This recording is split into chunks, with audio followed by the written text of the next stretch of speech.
ఉచిత సలహాలు ఇచ్చే వాళ్ళు బాగానే ఇస్తుంటారు కానీ అది తీసుకున్న వాళ్ళకి ఎక్కువ ఇబ్బంది జరుగుతుంది. నమస్తే అండి, నేను మీ doctor S Srikanth Raju, senior consultant vascular and endovascular surgeon. అంటే ఏంటిది, రక్తనాళాల సర్జన్ని. నేను రీసెంట్గా ఒక పేషెంట్ నా దగ్గరకు వచ్చి ఏంటి వారికోజ్ వెయిన్స్ ఉన్నాయి సార్, నేను యూట్యూబ్లో మా బాబాయ్ ఒకటి చూశారంట, వారికోజ్ వెయిన్స్కి లీచ్ థెరపీ అని ఒక థెరపీ ఉందని తెలుసుకుని వాళ్ళు వెళ్ళి ఆ జలగల ద్వారా ట్రీట్మెంట్ తీసుకున్నారు. ఇప్పించిన తర్వాత ఏమైంది, ఆ పేషెంట్కి లీచ్ థెరపీ వల్ల జరగాల్సిన మంచితనం కంటే చెడు ఎక్కువగా జరిగింది. అంటే చెడుకి ఎందుకు జరిగింది, యూజువల్గా లీచ్ థెరపీ అనేది, ఈ జలగల ద్వారా ట్రీట్మెంట్ అనేది ఏ పేషెంట్కి వారికోజ్ వెయిన్స్ ట్రీట్మెంట్కి అది సరికాదు. కానీ ఇబ్బంది లేని పేషెంట్లో చేస్తే దానివల్ల ఉపయోగం లేకపోయినా దానివల్ల ప్రమాదం జరగదు.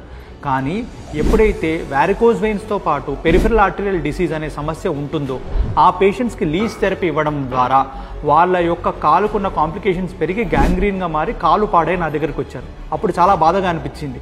యూట్యూబ్లో తెలుసుకునే విషయాలు చాలా వరకు అథెంటిక్గా లేకపోవడం వల్ల ఇలాంటి పేషెంట్స్ మా దగ్గర రెగ్యులర్గా వచ్చి వాళ్ళ కాళ్ళు ప్రాణాలు కూడా కోల్పోయే అవకాశాలతో మా దగ్గరకు వస్తున్నారు. హెల్త్ విషయానికి వచ్చేసరికి మాత్రం డాక్టర్లుగా మాకే వదిలేయండి, యూట్యూబ్నో చాట్ జీపీటీనో నమ్మకండి. రేపు పొద్దున ఏమైనా నష్టం జరిగితే అది మీకే జరుగుతుంది, చాట్ జీపీటీకో గూగుల్కో కాదు. నా అవసరం మీకు రావద్దని ఆ భగవంతుని ఎప్పుడు ప్రార్థిస్తూ ఉంటాను. కానీ నిజంగా నా అవసరం వచ్చిందా మీకు ఎప్పుడు నేను అవైలబుల్లో ఉంటాను.